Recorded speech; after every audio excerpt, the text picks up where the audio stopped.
There's a point with all my clients that I want them to start ignoring me.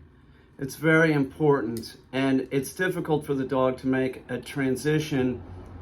It is. Like, the owners show up, we start doing the lessons, and the dog's looking at me like, what? You're not telling me what to do?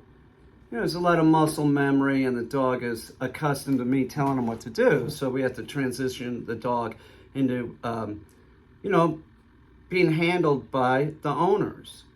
So to make it easier, Merlin's going home. Destiny's been working with Merlin, because if he can transition into working with Destiny, he can transition quicker into working with the owners.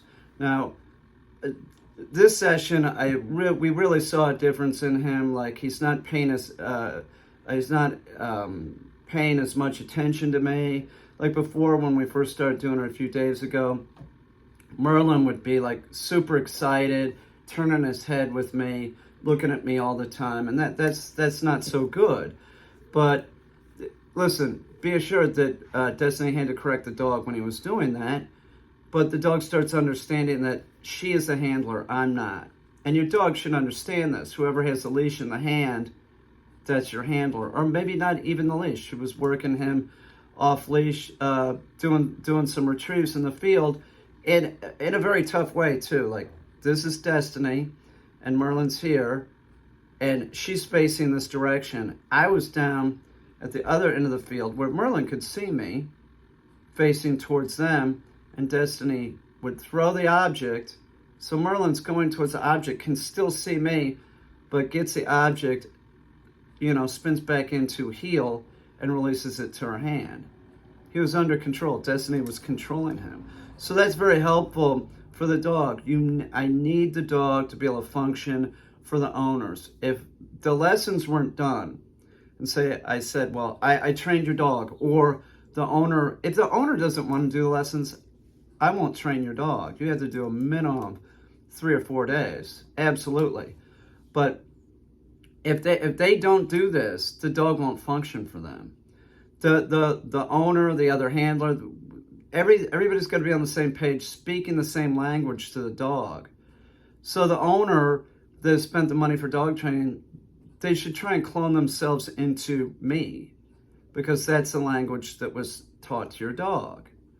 So it doesn't, depending on how long the new handler has been working with the dog, the type of dog, meaning the temperament, it depends.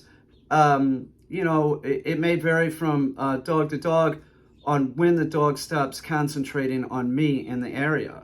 And like today, we're totally seeing the dog really stepping up to bat, understanding that Destiny is a handler. He needs to listen to Destiny.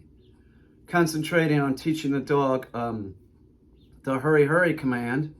So Destiny has him out in the field, and there's no lunge. She gives him the command, and he, does his business or whatever, and then comes back into heel. It's very important, just so that you know this. If your dog does not have a potty command, hurry, hurry, your dog's not going to understand heel.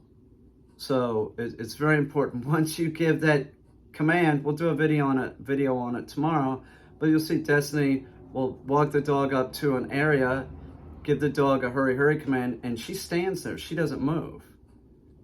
If you start moving with the dog when you give the hurry, hurry command, that's not it. The hurry, hurry command is telling the dog it can pop out of heel. So if you don't walk with the dog, for sure, that is not good. You give the hurry, hurry command, you just stand there, let the dog go back and forth. When it's done, pull it back into heel. So he's doing it with Destiny, and he really is. He's at that point where he's starting to ignore me. He's just working with the other handler. So if you've worked with your dog enough, and your dog has worked with other people enough, speak in the same language.